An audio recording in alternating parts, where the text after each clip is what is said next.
नमस्कार दोस्तों, स्वागत है आप सभी का रोशन सा स्टडी पॉइंट पर। और आज मैं आप लोगों को करवाने वाली हूँ जो आपके होम साइंस के क्लास 12th का मिड टर्म का जो आपका सिलेबस रहने वाला है, उसके मोस्ट इंपॉर्टेंट जितने भी क्वेश्चन आंसर आपके जो 7-8 चैप्टर आ रहे हैं आपके जो आपका मिड टर्म का एग्जाम है उसमें से छांट के निकाल लिए गए हैं, जो कि आपके टॉप 25 जो क्वेश्चन है वो मैं लेकर आ गई हूँ आप लोगों के लिए।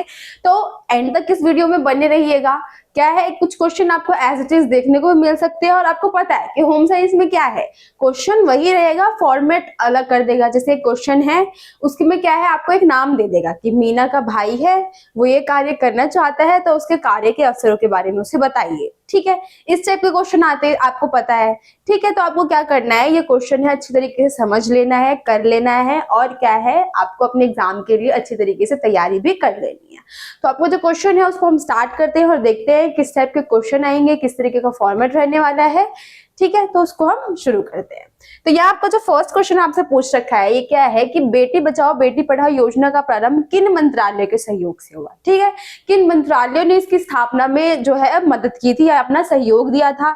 बेटी बचाओ बेटी पढ़ाओ योजना की हम बात कर ले तो प्रधानमंत्री जो हमारे नरेंद्र मोदी जी, उनके द्वारा इसकी शुरुआत की गई थी। ठीक है, कब, जब भ्रूण हत्या बहुत ज्यादा हो रहा था, लिंगानुपात में बहुत ज्यादा क्या है, वो जो हम बोल सकते हैं एक डिस्टेंस बढ़ता जा रहा था कि जो बेटी है, जो महिलाएं हैं, उनका लिंगानुपात कम होता जा रहा था। इसलिए क्या किया था, उन्होंने इसकी शुरुआत करवाई थी।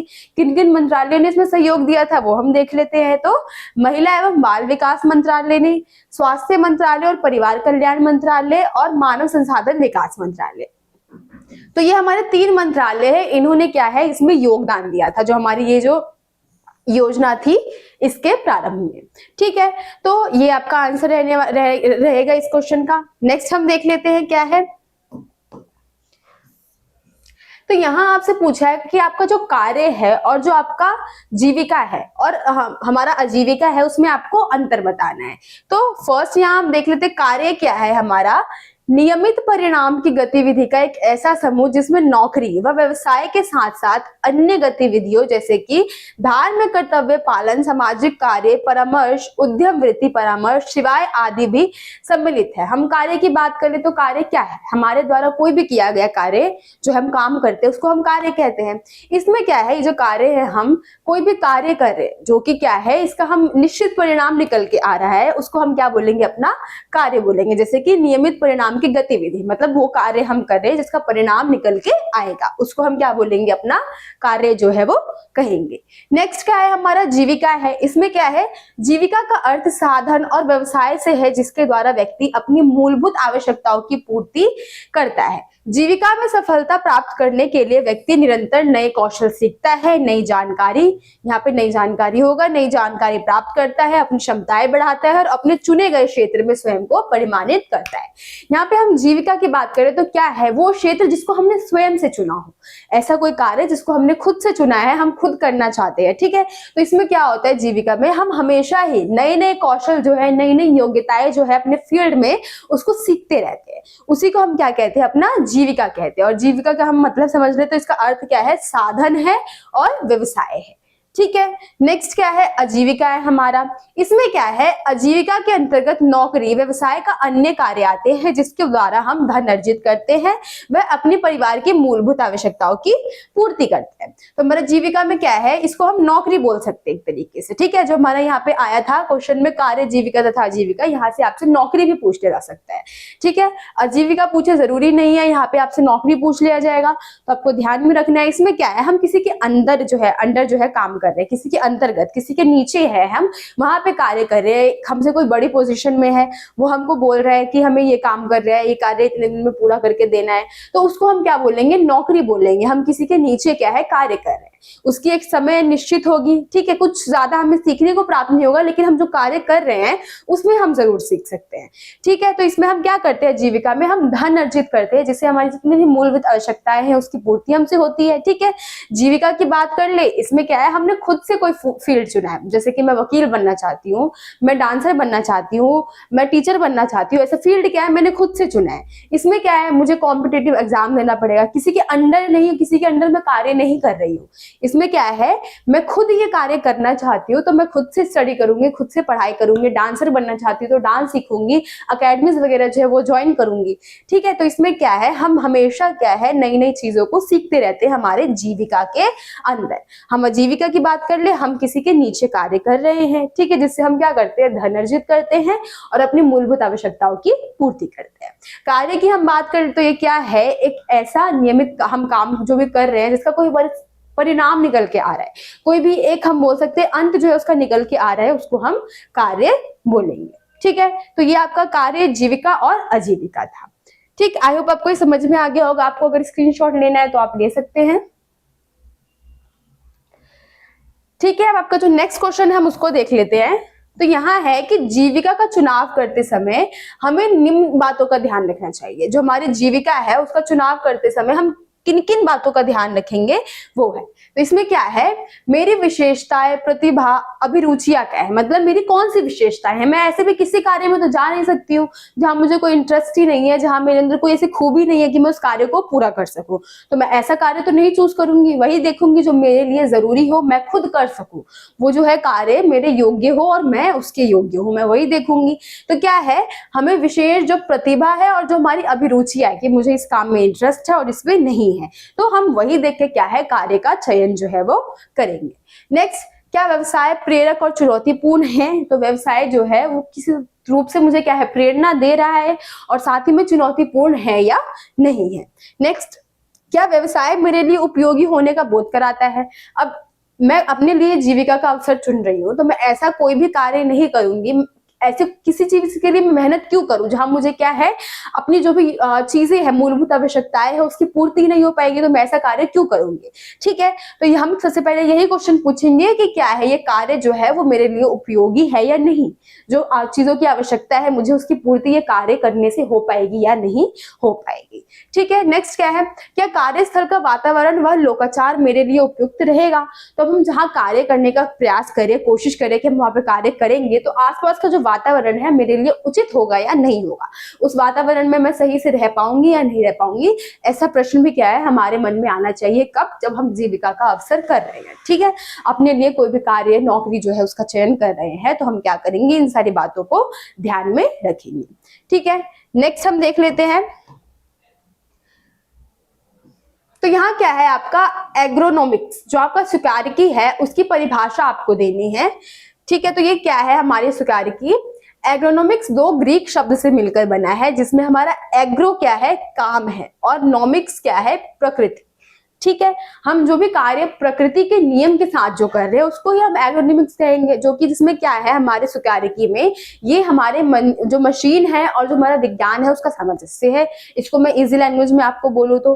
ठीक है, बाकी आपको डीपली एक्सप्लेनेशन आ जाए, आपसे ज्यादा मार्क्स में पूछ रहे तो आप इस तरीके से बता सकते हैं कि ये ग्रीक भाषा का शब्द है, जिसका एग्रो का मतलब क्या है हमारा कार्य है और नॉमिक्स का मतलब है प्रकृति के नियम। इसे मानव कारक अभियांत्रिक जो है हमारा ह्यूमन फैक्टर्स इंजीनियरिंग भी कहा जाता है। इसको हम क्या कहते हैं, इसे मानव कारक होगा यहाँ पे, मानव कारक अभियांत्रिक। ठीक है, ह्यूमन फैक्टर्स इंजीनियरिंग भी कहा जाता है, हमारा जो एग्रोनॉमिक्स है हम इसको ये भी बोलते हैं। ठीक है,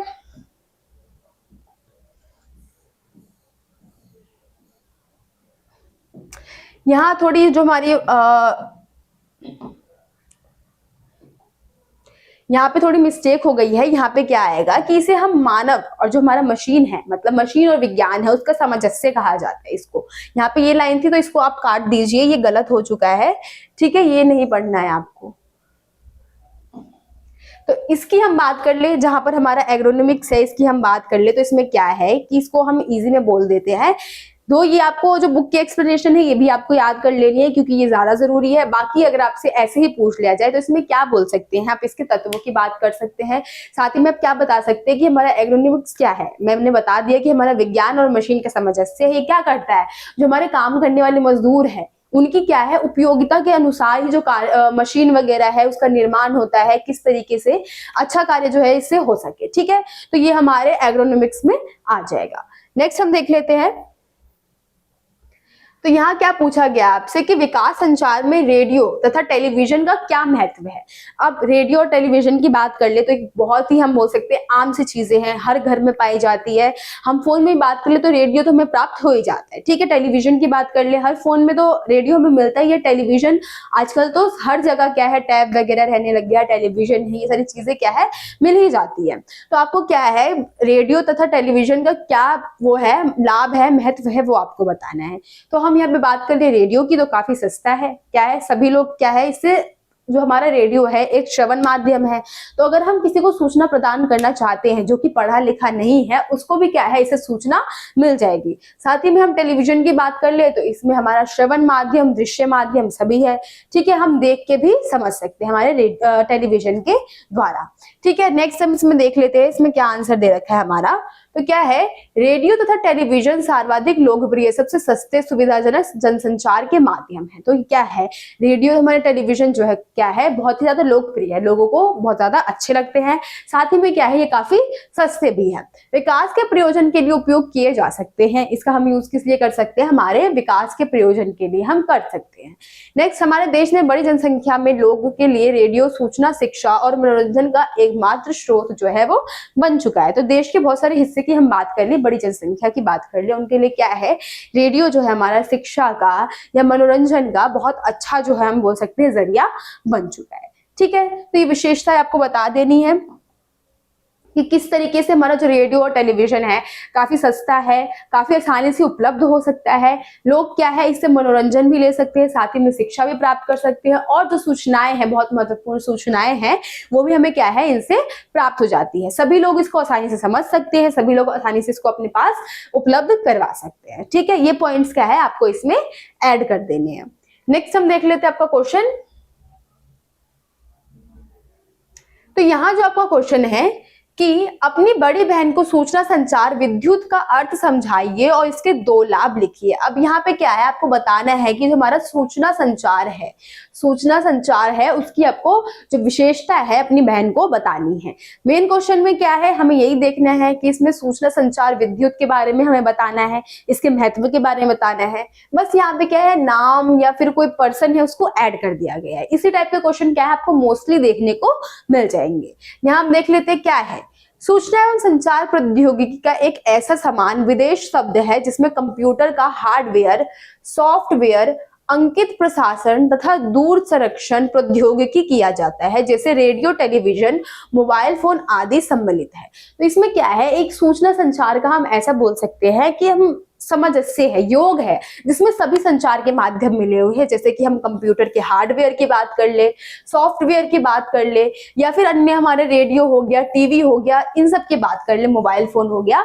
यहाँ पे क्या है सभी लोग मतलब हमारे जो ये उपकरण है आपस में मिले हुए हैं, उसी को हम क्या बोल रहे हैं विद्युत, सूचना संचार विद्युत। मतलब कि हमें एक तरीके से इसमें जितने भी संचार के माध्यम है जो कि क्या है हमें पता चल रहा है कि जिनसे संचार माध्यम सूचनाएं वगैरह प्राप्त हो रही हैं, जिनसे हमें मनोरंजन का क्षेत्र जो है हमें प्राप्त हो रहा है, ये सारी चीजें क्या है हमें एक ही जगह पर मिल रही है, उसको हम क्या बोल रहे हैं जिसमें ये सभी प्रकार के जो उपकरण है वो आ रहे हैं। जैसे कि हम यहाँ पे बात कर चुके हैं कंप्यूटर हो गया, सॉफ्टवेयर हो गया, इसके हार्डवेयर हो गया, रेडियो, टेलीविजन, मोबाइल, ये क्या है इसके अंदर ही सम्मिलित है। ये सारे क्या है हमारे सूचना संचार विद्युत के अंदर ही आते हैं। मेनली आपको बताने का मतलब यही था कि ये जो जितने भी उपकरण आपने पढ़ लिए ये हमारे किस में आते हैं, सूचना संचार विद्युत प्रौद्योगिकी में आते हैं।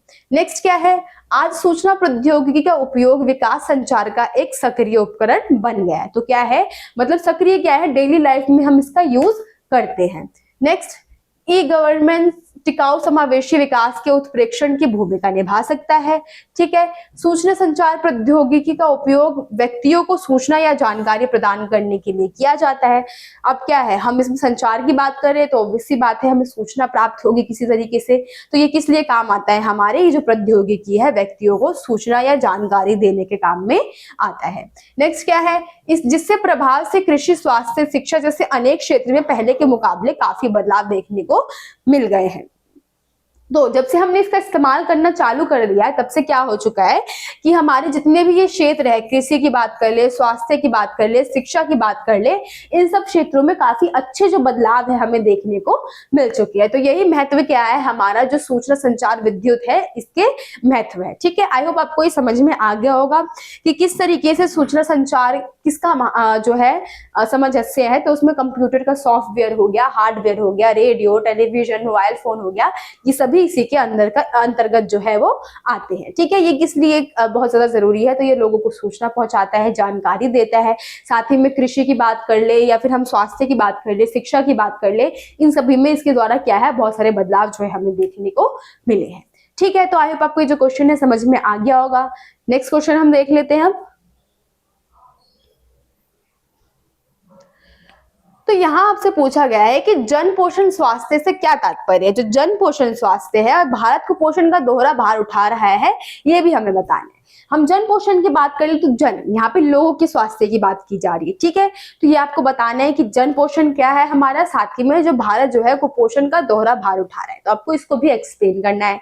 तो यहाँ पे क्या है, जन स्वास्थ्य पोषण अध्ययन का वह क्षेत्र है जिसमें पोषण संबंधित बीमारी तथा समस्याओं के नियंत्रण द्वारा अच्छे स्वास्थ्य को बढ़ावा देने का प्रयास किया जाता है। ठीक है, इसमें क्या है हमारे जन स्वास्थ्य में, तो इसमें हम क्या कर रहे हैं, लोगों के स्वास्थ्य के लिए, उनके पोषण के लिए हम क्या कर रहे हैं, लोगों को शिक्षा दे रहे हैं, शिक्षित कर रहे हैं, और साथ ही में पोषण को हम किस तरीके से बढ़ावा दे सकते हैं, अच्छे स्वास्थ्य को हम किस तरीके से बढ़ावा दे सकते हैं, उसका प्रयास इसमें किया जा रहा है। ठीक है, सेकंड पूछा गया है कि भारत कुपोषण का दोहरा जो है भार उठा रहा है, तो इसमें क्या है, भारत कुपोषण का दोहरा भार उठा रहा है, अर्थात यहाँ अल्प पोषण, ठीक है, और साथ ही में अति पोषण। अल्प पोषण की बात कर ले तो इसमें क्या होता है, शरीर बिल्कुल कमजोर हो जाता है, हड्डियां वगैरह नजर आने लग जाती है। वहीं पे हम अति पोषण की बात कर ले तो क्या है, इसमें हम ज्यादा भोजन वगैरह हो गया, या फिर भोजन क्या है, हम भोजन नहीं भी ले रहे हैं तब भी हमारा शरीर क्या है, फूलता जाता है, तो उसको हम क्या बोलते हैं, अति पोषण कहते हैं। तो हमारा जो भारत है, ये दोनों प्रकार के जो हमारे कुपोषण है उसका दोहरा बोझ जो है वो उठा रहा है। इसलिए हम क्या बोलते हैं कि कुपोषण का दोहरा भार हमारा जो भारत देश है वो उठा रहा है। इसमें क्या है, इसमें आपको बता रहे हैं कि किस तरीके से भारत में दोनों प्रकार के कुपोषण जो है वो पाए जाते हैं। जिसमें हमारा अल्प पोषण हो गया, इसमें क्या होता है, हम सही से खाना नहीं खा रहे, सही टाइम पे खाना नहीं ले रहे, जिस प्रकार का भोजन हमें लेना चाहिए हम वो नहीं ले रहे हैं, जिससे क्या होता है कि हमारे शरीर में बहुत सारे जो है समय के अनुसार हमारे शरीर में चेंजेस नहीं होते, और हमारे अंदर क्या है, भोजन वगैरह जो भी हम लेते हैं हमारे शरीर को नहीं लगता है, तो उससे क्या है, हमारा अल्प पोषण जो है वो हो जाता है। और सेकंड क्या है, अति पोषण, तो जिसमें हम क्या कर रहे हैं, आहार नियमित मात्रा से भी ज्यादा ले रहे हैं, जितना हमें लेना चाहिए उससे भी हम ज्यादा क्या है वो भोजन ले रहे हैं, या फिर हमारे शरीर को भोजन बहुत ज्यादा लग रहा है, तो उससे क्या है, हमारा जो अति पोषण है वो हो जाता है। इसको हम मोटापा भी बोल सकते हैं। ठीक है, तो हमारा भारत क्या है, ये दोनों प्रकार की जो बीमारी है इससे जूझ रहा है। यही आपका क्या है, इस क्वेश्चन का आंसर था। आई होप आपको जो क्वेश्चन है समझ में आ गया होगा। नेक्स्ट क्वेश्चन हम देख लेते हैं।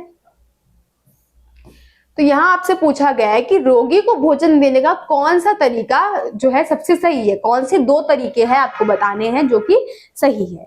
ठीक है, तो क्या है, इसमें हम देख लेते हैं चिकित्सीय पोषण देने के दो तरीके आपको यहाँ पे नीचे बता रखे हैं, उसको हम समझ लेते हैं।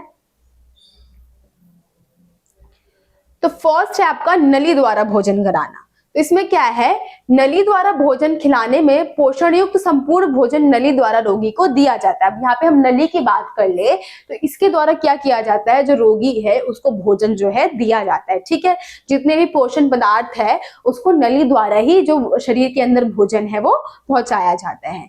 यह उन व्यक्तियों को दिया जाता है जिनके पाचन तंत्र ठीक से काम नहीं कर रहा है, लेकिन किसी कारण से वे अपनी पोषण संबंधित जरूरतों को पूरा करने के लिए पर्याप्त नहीं खा सकते हैं। ठीक है, तो ये उन व्यक्तियों को दिया जाता है जिनके शरीर में क्या है, उनका पाचन तंत्र जो है वो ठीक से कार्य नहीं कर रहा, लेकिन वो क्या है, भोजन मुंह के द्वारा भोजन क्या है नहीं ले सकते, अपना जो पोषण है उसको प्राप्त नहीं कर सकते, इसलिए क्या है उनको भोजन कहाँ से दिया जाता है, नली द्वारा जो है वो दिया जाता है। ठीक है, नेक्स्ट यहाँ आपको बता रखा है अंतःशिरा से भोजन देना। तो इसमें क्या है, इससे रोगी को पोषण विशेष विलियों के रूप में दिया जाता है। ये तरल पदार्थ युक्त पानी, ग्लूकोज, खनिज विटामिन आदि को रोगी की आवश्यकता अनुसार रोगी को पोषित किया जाता है।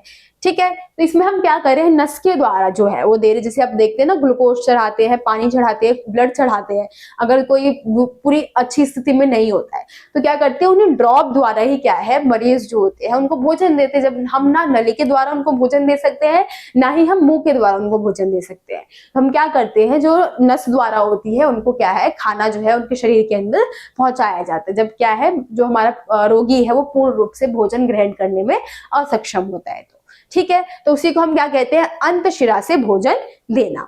इसमें क्या है, नस में ड्रिप के माध्यम से इसको हम देते हैं।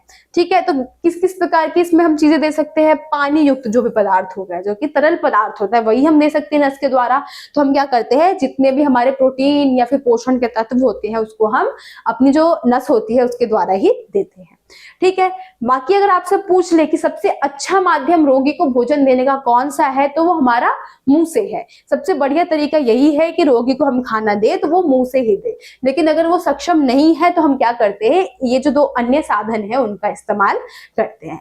ठीक है, तो आई होप आपको ये क्वेश्चन समझ में आ गया होगा। नेक्स्ट हम देख लेते हैं,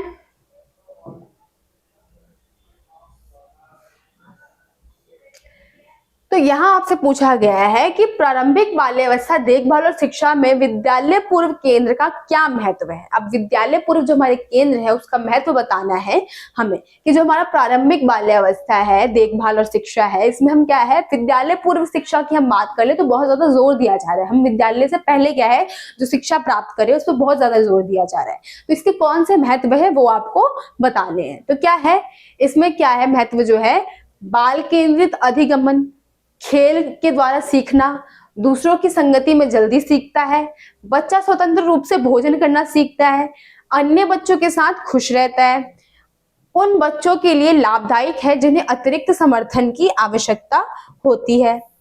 तो ये आपके 6 पॉइंट जो है आपको बता रखे कि किस तरीके से जो हमारा विद्यालय पूर्व जो केंद्र है वो कितना जरूरी है। इससे क्या है, बच्चे बहुत सारी अन्य गतिविधियां सीखते हैं।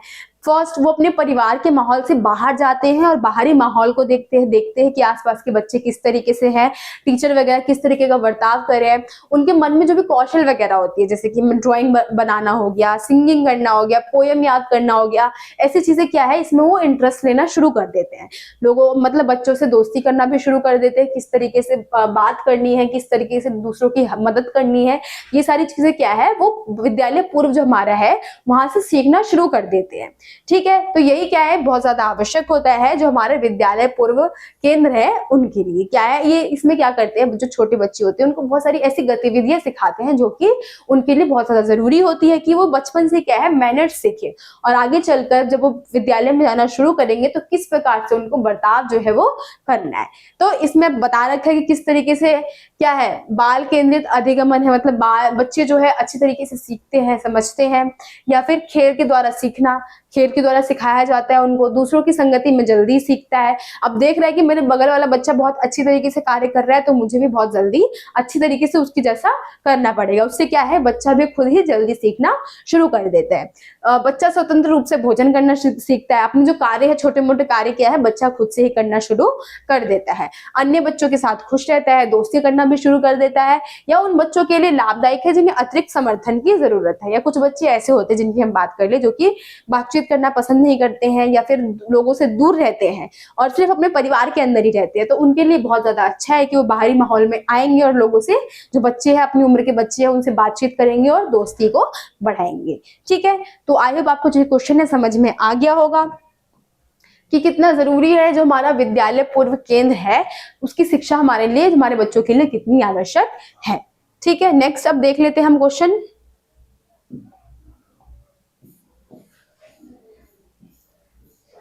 तो यहाँ पे पूछा गया कि स्वीकार्यता से आप क्या समझते हैं।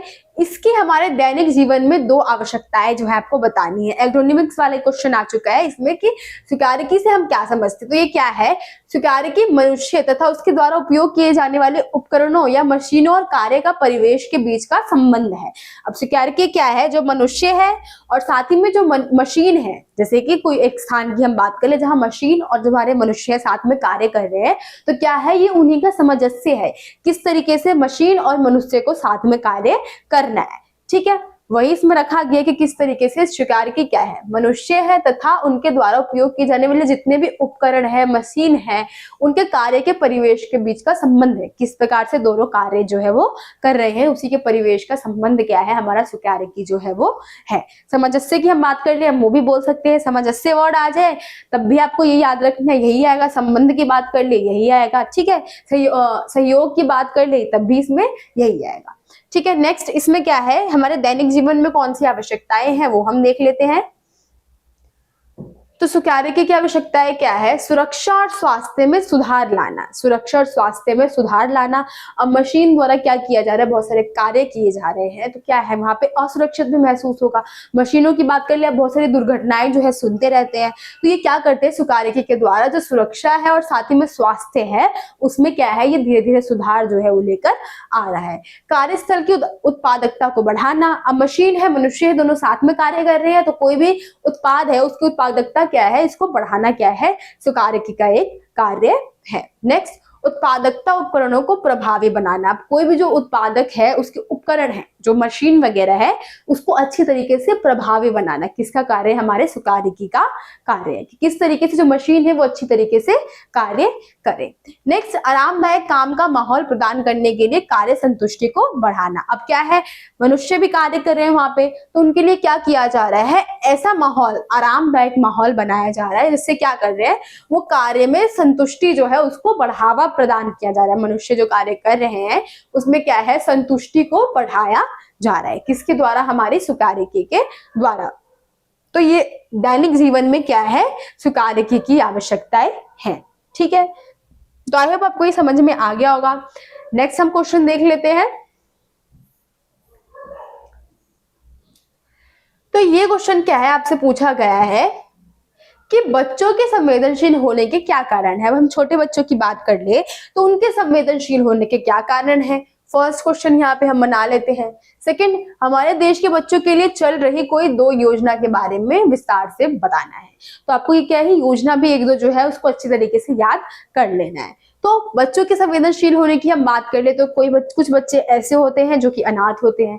रोड पे आप देखते हैं बच्चे लोग कुछ होते हैं जो चोरी चकारी है वो करना शुरू कर देते हैं, उनको भी हम संवेदनशील समूह में रखते हैं। साथ ही में कुछ ऐसी हम बच्चों की बात कर ले, महिलाओं की बात कर ले, मतलब जो बच्चियां होती, बालिकाएं होती है उनकी बात कर ले, जिनके साथ गलत व्यवहार किया जाता है या ऐसा कुछ, मतलब माहौल क्या है, उनको ठीक माहौल प्राप्त नहीं होता है अपने घर के अंदर, तो क्या है, उन बच्चों को भी हम संवेदनशील की कैटेगरी में रखते हैं। तो ये बच्चे इसी प्रकार से संवेदनशील होते हैं। कुछ बच्चे क्या है, चोरी चकारी कर रहे हैं, कम उम्र में उन्होंने यही सीख लिया, तो उनको लिए क्या किया जाता है, उनको एक अलग हम बोल सकते हैं बाल गृह होता है उसमें रखा जाता है, जहाँ पे उनको क्या है, लोगों के साथ बर्ताव करना, बातचीत करना, ये सारी चीजें सिखाई जाती है।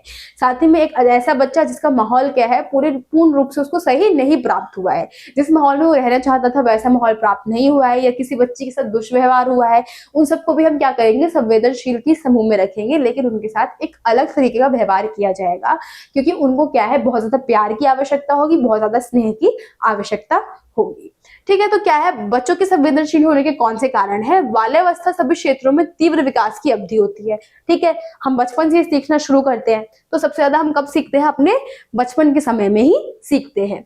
बच्चों की भोजन, आवास, स्वास्थ्य देखभाल, प्रेम, पालन, प्रोत्साहन की आवश्यकताओं को समग्र रूप से पूरा किया जाना है, पर बच्चे प्रतिकूल प्रभाव पड़ता है, नहीं तो बच्चे संवेदनशील हो जाते हैं, ठीक है।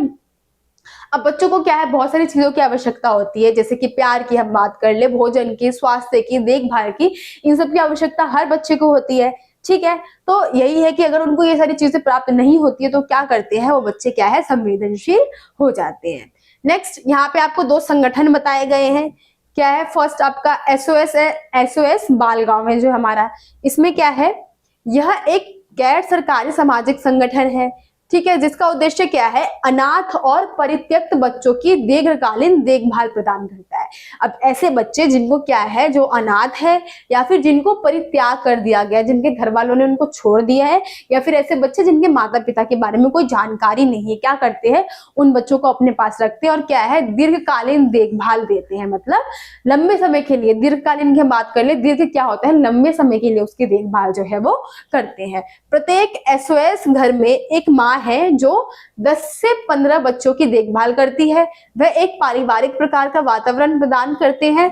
बच्चे एक दूसरे से प्यार करते हैं, जो अन्य दर्दनाक अनुभव से उबरने में मदद करता है। तो ये जो हमारा बाल गांव है, यहाँ पे क्या है, हर जो हम बोल सकते हैं समूह के बच्चे, जहाँ पे 10-15 बच्चे हैं, वहां पे क्या है, उनकी एक माँ होती है, एक लेडी है जिनको वो लोग माँ बोलते हैं, और जहाँ पे क्या है, उन बच्चों को एक घर का जो वातावरण है, माहौल है, वो प्रदान किया जाता है, जिससे क्या है, बच्चे के साथ जो भी गलत व्यवहार हुआ है या फिर जो भी उसका दुख दर्द है, उससे वो दूर हो सके। ठीक है, तो ये हमारा क्या है, एसओएस बाल गांव के कार्य है। नेक्स्ट हम देख लेते हैं, इसी में दे रखा है सेकंड, बाल गृह में सरकार द्वारा 3 से 18 वर्ष के बच्चों के लिए चलाए जाते हैं, जो विभिन्न कारणों से राज्यों की परिधि में है। तो ये किन बच्चों के लिए चलाए जाते हैं, हमारा जो बाल गांव है, तो ये 3 से 18 वर्ष के बच्चों के लिए चलाए जाते हैं। ठीक है, नेक्स्ट हम देख लेते हैं, बता रखा है इसी में 3 प्रकार के हमारे बाल गृह है, प्रेक्षक है, विशेष गृह है और किशोर बाल गृह है। ठीक है, ये हमारे 3 तरीके के जो हमारे बाल गृह है उनकी बात की गई है, जो कि हमारे एसओएस बाल गृह है, इसी के अंतर्गत आते हैं। बाल गांव जो है, इसी के अंतर्गत क्या है, ये 3 प्रकार के जो बाल गृह वो आते हैं, जिसमें हमारे प्रेक्षक हो गए, विशेष गृह हो गए, और जो हमारे किशोर या फिर बाल गृह जो है वो आएंगे इसमें। ठीक है, नेक्स्ट हम देख लेते हैं, तो यहाँ पे आगे है कि खाद्य मानक गुणवत्ता शोध और व्यापार के क्षेत्र में कोडेक्स और आईएएसओ के क्या कार्य हैं, इन दोनों के बीच जो अंतर है वो बताना है। तो आपको बताना है खाद्य मानक गुणवत्ता और शोध व्यापार के बीच जो हमारा कोडेक्स है और साथ ही में आईएसओ है, इसके कार्य बताने हैं और साथ ही में अंतर जो है वो हमें बताना है। तो यहाँ पे हम कोडेक्स की बात कर ले तो इसमें क्या है, एक अंतर सरकारी अंतरराष्ट्रीय खाद्य मानक संस्था है। ठीक है, नेक्स्ट क्या है, यह उपभोक्ता के स्वास्थ्य की सुरक्षा के लिए अंतरराष्ट्रीय मानकों को बनाने तथा खाद्य एवं कृषि के अंतरराष्ट्रीय व्यापार को असमान बनाने के लिए स्थापित किया गया है। इस संस्था के द्वारा कई खाद्य नियमावली स्थापित की गई है। तो हम कोडेक्स की बात कर ले तो ये किसमें आ गया है, हमारा अंतर सरकारी है। ठीक है, तो इसमें क्या किया जा रहा है, उपभोक्ता की सुरक्षा जो है उसको ध्यान में रखते हुए इसके अंतर्गत क्या है, ये बहुत सारे अंतरराष्ट्रीय मानक जो है उसको निकालता है। इसमें क्या है, उपभोक्ता की जो जरूरतें हैं उनको देखी जाती है और साथ ही में बहुत सारे अंतरराष्ट्रीय मानक जो है उसको निकाला जाता है, बनाया जाता है, जिसमें हम किस चीज में इसका यूज करते हैं, तो खाद्य हो गया, कृषि हो गया, या फिर अंतरराष्ट्रीय व्यापार को आसान बनाने के लिए क्या है, इसको हमने स्थापित किया है। जो हमारा कोडेक्स है इसको स्थापित किया है। हमारा जो अंतरराष्ट्रीय स्तर पे जो भी व्यापार हो रहा है उसको आसान बनाने के लिए कोडेक्स जो है उसका हम बोल सकते हैं कार्य करता है। ठीक है, इस संस्था के द्वारा कई खाद्य नियमावली भी स्थापित की गई है। बहुत सारे खाद्य नियम हैं वो क्या है, इसके द्वारा जारी किए गए, हमारे कोडेक्स के द्वारा जारी किए गए हैं। ठीक है, नेक्स्ट यहाँ क्या है, तो आईएसओ के कार्य है। तो ये क्या है, हमारा अंतरराष्ट्रीय मानवीकरण संगठन है। ये क्या है, एक अंतरराष्ट्रीय गैर सरकारी संघ है।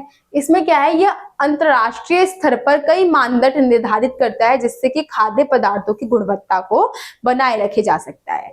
तो ये क्या है, बहुत सारे मानदंड स्थापित करता है। बहुत सारे हम मानदंड की बात कर ले तो एक तरीके से हम बोल सकते हैं जैसे कि नियम वगैरह हो गए, मानदंड कि कितने समय के लिए खाना रहेगा, भोजन सही रहेगा, कितने समय के लिए इसको हम यूज कर सकते हैं, ये सारे जो मानदंड है इसको निर्धारित करता है कौन, ये अंतरराष्ट्रीय स्तर पर अंतरराष्ट्रीय मानवीकरण संगठन जो है हमारा। ठीक है, बहुत सारे मानदंड जो है उसको निर्धारित करता है और क्या है, खाद्य पदार्थों की गुणवत्ता को बनाए रखी जा सकती है हम इन मानदंडों के द्वारा।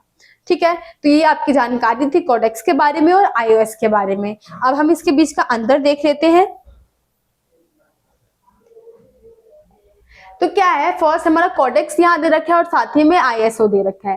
तो इसकी हम बात कर ले तो राष्ट्रीय नियमों के विकास के लिए उपयोग में लाया जाता है।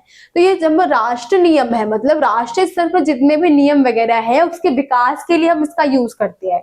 ठीक है, अब आईएसओ की बात कर ली, स्वैच्छिक है, मतलब यहाँ पे राष्ट्र वगैरह की हम बात कर ले उसकी आवश्यकता नहीं है। यहाँ पे परिवर्तन बहुत धीमे होते हैं, अब इसमें परिवर्तन तेजी से नहीं लाते हैं। ठीक है, हमारा जो कोडेक्स है जिसमें नियमावली है उसको स्थापित कर दिया गया है, नियम बना दिए गए हैं, तो उसमें जल्दी ही चेंजेस नहीं लाया जाएगा। इसमें क्या है, प्रत्येक 5 वर्ष के बाद मानकों को पुनरावलोकन होता है। अब इसमें क्या करते हैं, हम 5 वर्ष के बाद जो भी मानक वगैरह है उसको हम दोबारा देखते हैं, समझते हैं, उसको चेंज जो है अगर चेंजेस लाना होता है तो वो भी हम इसमें करते हैं।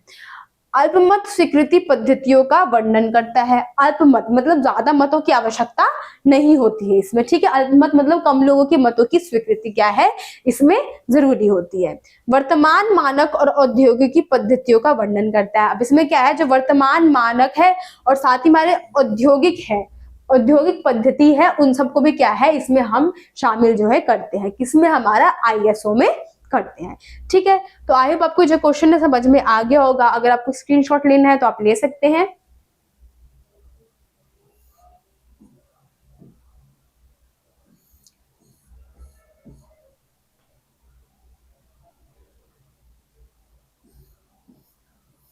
अब आपको जो नेक्स्ट क्वेश्चन हम देख लेते हैं, तो यहाँ आपसे पूछा गया कि अभियान क्या है, अभियान के बारे में पूछा और साथ ही में विकास संचार के कोई 2 अन्य माध्यम बताइए और कोविड व्यवहार पर एक स्लोगन तैयार करना है।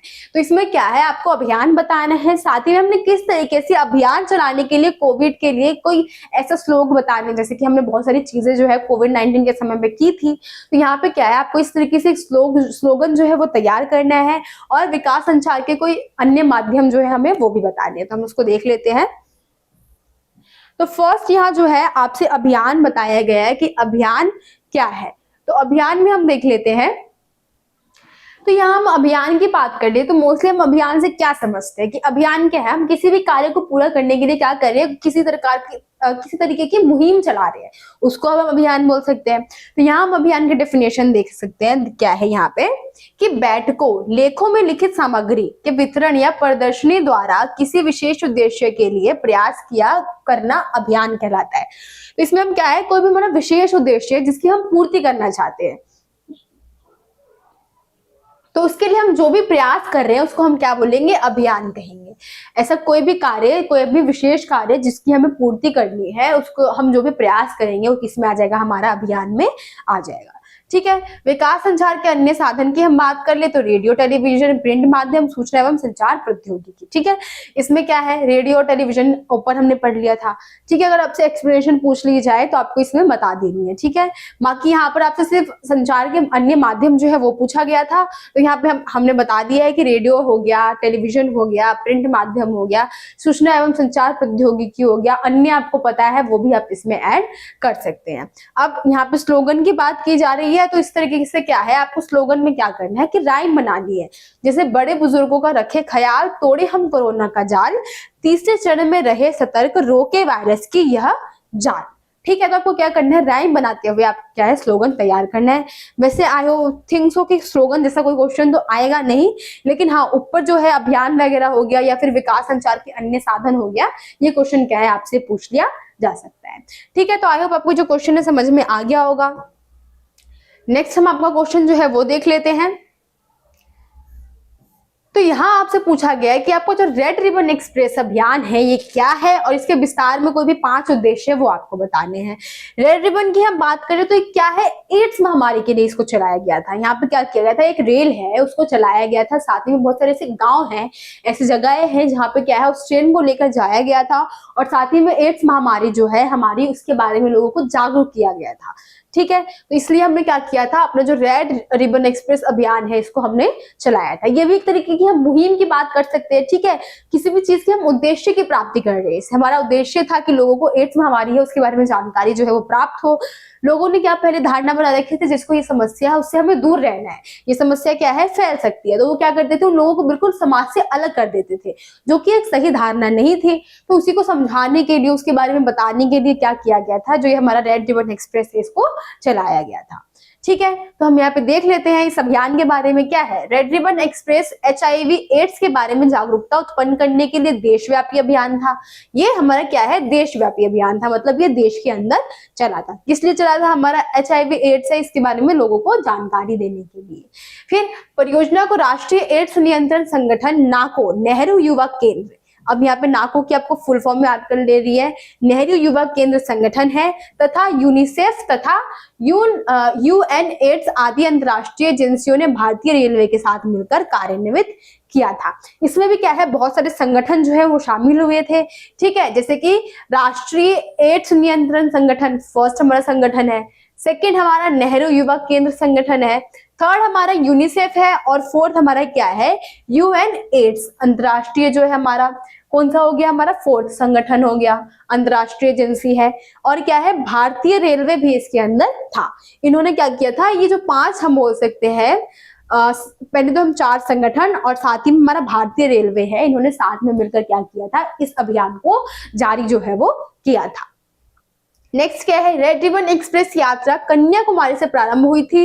इसमें परिक्रमा शैली को अपनाया गया था। ये कहाँ से शुरू हुई थी, हमारे कन्याकुमारी से इसकी शुरुआत जो है वो हुई थी। आपको ये क्वेश्चन याद रखना है, हो सकता है आपसे MCQ में पूछ लिया जा सकता है। नेक्स्ट, विशेष रूप से डिजाइन की गई ये रेलगाड़ी 1 वर्ष में 9000 किलोमीटर से अधिक चली थी, ठीक है। तो ये क्या किया था इन्होंने, ये जो विशेष रूप से तैयार की गई थी, ये क्या किया था, 1 वर्ष में 9000 किलोमीटर से भी ज्यादा चल गई थी। इसमें 180 जिले और स्टेशन तक किए गए थे। 43,200 गांव में कार्यक्रम तथा क्रियाकलाप आयोजित किया गया था।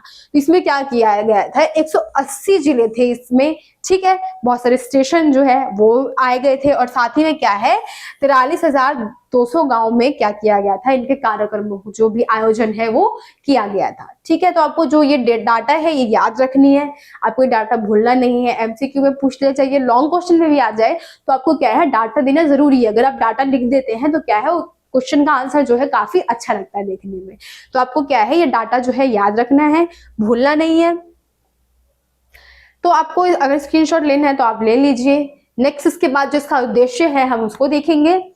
तो हम उद्देश्य देख लेते हैं।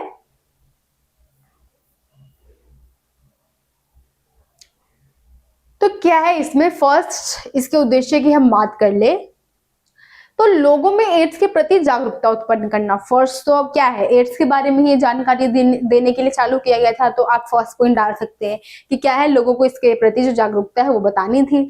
साथ ही में रोगी के साथ होने वाला भेदभाव कम करना, ठीक है। क्या करते थे लोग कि जिसको एड्स महामारी थी उसको क्या करते थे, बिल्कुल ही अलग हटा दिया करते थे। तो ये जो भेदभाव था उसको भी खत्म करना था। फिर प्राथमिक निवारण सेवाओं की जानकारी देना, हम किस तरीके से शुरुआती दौर में ही इसको जो है, जो ये समस्या है इसको कम कर सकते हैं, किस रूप से इसकी गति को धीमी कर सकते हैं, उसके बारे में जानकारी देना। साथ ही बीमारी से रोकथाम के बारे में बताना, किस तरीके से जो एड्स महामारी है इसको हम कम कर सकते हैं, रोक सकते हैं, उसके बारे में लोगों को जानकारी देना। रोगों की रोकथाम, स्वास्थ्यप्रद आदतों तथा जीवन शैली के बारे में लोगों को जागरूक करना। इसमें क्या किया जा रहा था, रोगों की रोकथाम, किस तरीके से हम इसको कम कर सकते हैं, खत्म कर सकते हैं। साथ ही में स्वास्थ्यप्रद आदतें तथा जीवन शैली, मतलब कुछ इस प्रकार की आदतें कि आपको साफ सफाई से रहना है, हमेशा आसपास जो है साफ सफाई का माहौल रखना है, किस तरीके से दिनचर्या रखनी है, ये सारी जानकारी क्या है, हमारे जो एड्स जो हमारा अभियान था, रेड रिबन एक्सप्रेस था, इसके द्वारा लोगों को समझाया गया था, ठीक है। तो आई होप आपको जो क्वेश्चन है समझ में आ गया होगा। बहुत ज्यादा इंपॉर्टेंट क्वेश्चन है, तो आपको ये अच्छी तरीके से कर लेना है। नेक्स्ट हम देख लेते हैं क्या है क्वेश्चन नंबर 16 आपका, कि आज के सूचना प्रधान समाज को जागरूक, संवेदनशीलता, शिक्षा और आम जनता को सशक्त बनाने के लिए संचार एवं विस्तार के अनुशासन की आवश्यकता है, ठीक है। तो इसमें क्वेश्चन को हम पहले समझ लेते हैं। इसमें क्या है कि आज जो है हमारा सूचना प्रधान समाज है, मतलब लोगों को बहुत ज्यादा जरूरी है सूचना के लिए। लोग हमेशा तैयार रहते हैं कि कोई भी खबर हो उनको जल्दी से जल्दी प्राप्त हो जाए, ठीक है। तो हमारा जो हम आज के समय में क्या है, सूचना प्रधान समाज है। साथ ही में क्या है, लोगों को जागरूकता, संवेदनशीलता, शिक्षा और आम जनता को सशक्त बनाने के लिए संचार एवं विस्तार के अनुशासन की आवश्यकता है। अब यहाँ पे क्या है, अनुशासन की बात की गई है कि किस तरीके से इन सब चीजों के लिए एक अनुशासन की आवश्यकता है, नियम की आवश्यकता है, ठीक है। जनता तक पहुंचाने के लिए विकास संचार के किन्हीं 4 साधनों के बारे में हमें यहाँ पे बताना है। तो हमें मेनली क्या बताना है, इसमें जो विकास संचार है उसके जो भी 4 साधन है उसके बारे में हमें मेनली इसके अंदर बताना है। तो फर्स्ट यहाँ पे हम देख लेते हैं, तो क्या है, अभियान। जैसे कि हमने रेड रिबन एक्सप्रेस की बात की थी, तो इस प्रकार के अभियान क्या है, ये भी हमारा अभियान ही है। तो इसमें हम क्या करते हैं, जो भी जागरूकता है लोगों को फैलाने के लिए, हम एक प्रकार से सूचना ही दे रहे हैं लोगों को, ठीक है। तो अभियान के दौरान हम क्या करते हैं कि कोई भी हमारा मुख्य उद्देश्य हम एक ले लेते हैं कि लोगों को क्या करना है, बेटी बचाओ योजना है, बेटी पढ़ाओ योजना है, उसके बारे में जानकारी देनी है। तो क्या है, वो भी हमारे एक तरीके से अभियान मुहिम हो गया, हमने मुहिम चालू की, लोगों तक हमें उसके बारे में समझाना है। लेकिन जब वो चीज आई थी तो क्या है, रेडियो वगैरह, टेलीविजन वगैरह, इनकी शुरुआत काफी अच्छी तरीके से हो चुकी थी, ठीक है। तो ये है कि क्या है, अभियान में विभिन्न संचार विधियों तथा सामग्री जैसे बैठक, भ्रमण, समाचार पत्र, लेख पत्रक तथा पूर्व निश्चित समय के लिए किसी विषय पर प्रदर्शनियों का मिलना जुलना उपयोग है, ठीक है। तो अभियान में हम क्या करें, एक मुख्य उद्देश्य हमारा, उसकी प्राप्ति के लिए हम क्या करें, लोगों को इसी प्रकार से जो सूचना है वो दे रहे हैं, ठीक है। उसको हम क्या बोलेंगे, अपना अभियान जो है वो बोलेंगे।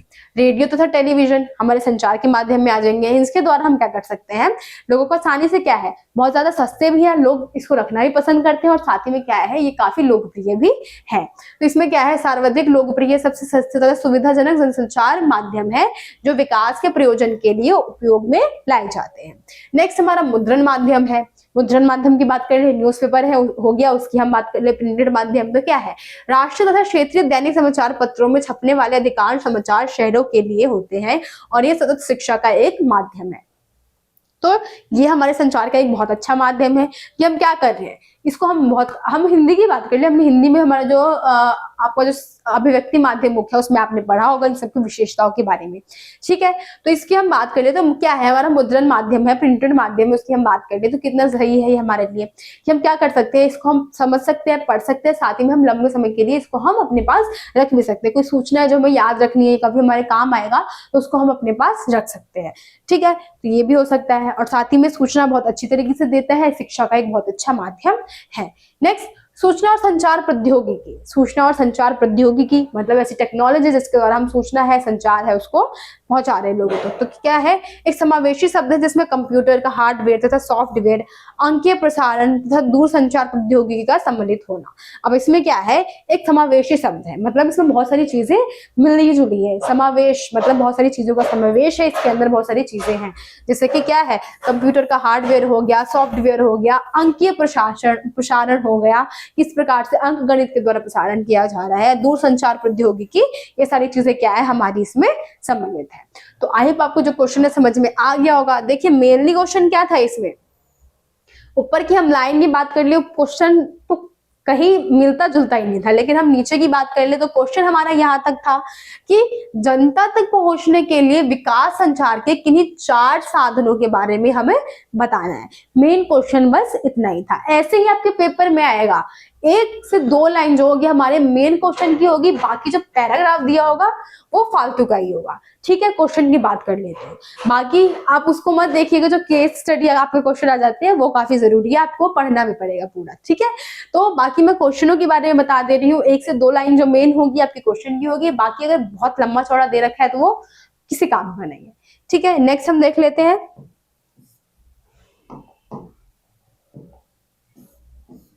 तो ये क्वेश्चन में अगर आपको स्क्रीनशॉट लेना है तो आप ले सकते हैं।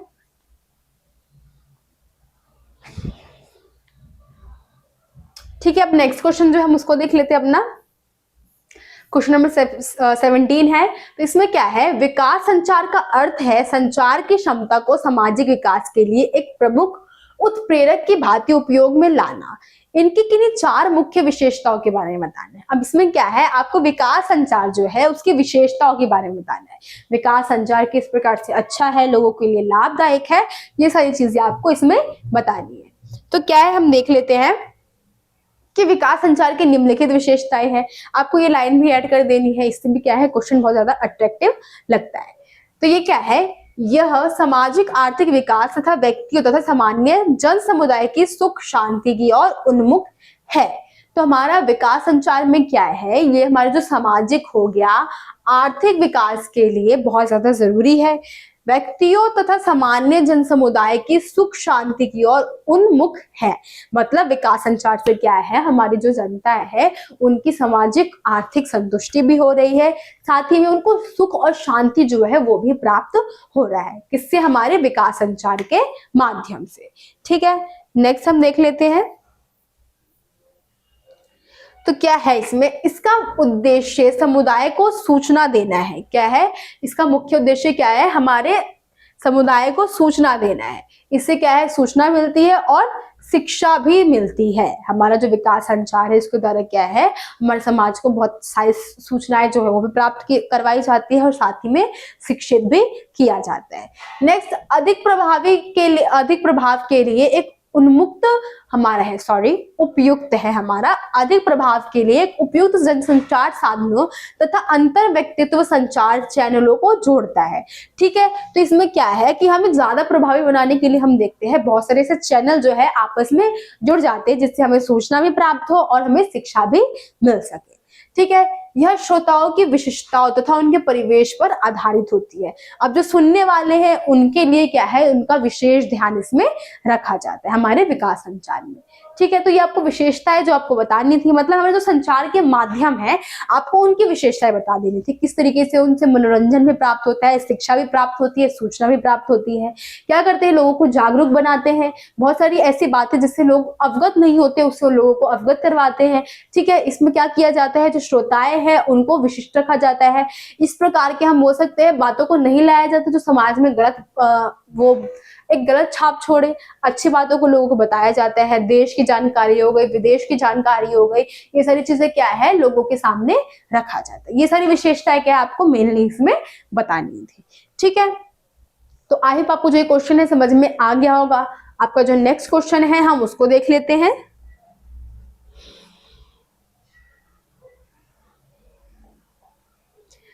तो यहाँ आपका क्वेश्चन 18 है। तो यहाँ पे क्या है, संस्थागत देखभाल के साथ एक बड़े भाई बहन द्वारा एक टॉडलर के लिए देखभाल की तुलना के 2 तर्क जो है आपको प्रस्तुत करने हैं।